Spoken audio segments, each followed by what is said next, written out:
During the 13 months that I was nonstop working, where I was only sleeping 4 or 5 hours a night, I was experiencing tension in places in my body I had never felt tension before. I mean, sure, I'd had stiffness, but to actually feel boulders, like boulders between my shoulder blades was insane. There were times I would be sitting at my computer and my back would seize, where I could no longer even move my fingers. It was out of control.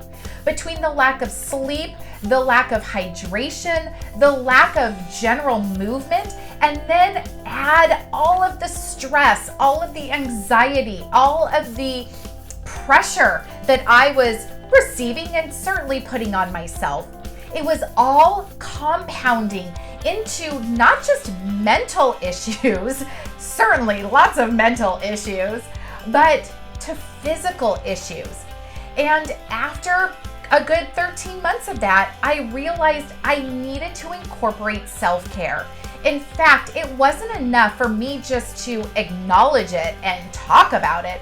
I needed to actually schedule it. And today, I still schedule self-care. Now, at that time for me, what really worked was having a monthly membership so I could get a massage. I probably really needed to go like every week for a year to get those boulders removed between my shoulder blades. But at least once a month, having it on my calendar so that I would go in for a massage. And again, that was physical and mental recovery for me. And I made sure that at the end of that appointment, I was already booking the next one, making sure it was on my calendar, finding places that I could put self-care ahead of other things that were going on. Because if you're not healthy, if you are not able to physically and mentally be there, then who else is suffering? It's not just you. And I realize you want to put other people, other things, other priorities ahead of your own, but that will only last for so long.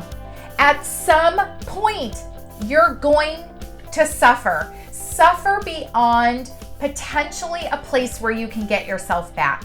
So today, start scheduling the self-care. Now, I mentioned that I had a monthly membership for a massage. Today, I don't necessarily need that level of self-care. So for me, now it comes more in what I like to call me moments. So mine happen more often every day. Every day I sit down quietly and I'm drinking a cup of coffee while reading a book. I make sure that every week I have my exercise. That's a me moment for me. I love to exercise. I make sure that after I eat lunch, when the weather's nice, I'm going outside, taking a few laps just to breathe in some good air. But it's scheduled. I literally already know that these things are happening. They are on my calendar.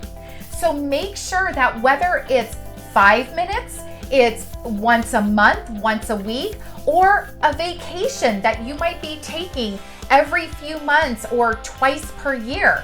Whatever you need for self-care, it's very unique. Everybody recovers in different ways. So whatever you need, make that decision, figure it out, and schedule it. Make it a priority by putting it on your calendar. Comment below, what is your favorite way to self-care? Give us some ideas. And then, is it on your calendar? If not, let's get it scheduled today. I'm here to help you have that powerful career and extraordinary personal life. Until next time.